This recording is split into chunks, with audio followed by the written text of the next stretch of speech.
নবী কোরআন তেলাওয়াত করে আর বলে তোমরা রহমানের ইবাদত করো, আল্লাহকে আল্লাহ বলে মানো। মক্কার মুশরিকরা কয় এই মুহাম্মদ একবার কও আল্লাহ, একবার কও রহমান, বিষয়টা কি, আসলে কি হক? রহমান রহমান যে বলো মানির রহমান। নবী কয় জবাব দিবানি?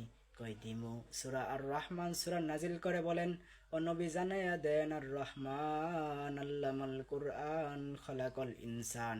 রহমান হলেন যিনি, কোরআন শিখাইছেন যিনি, মানুষ বানাইছেন তিনি, তিনি হলেন রহমান।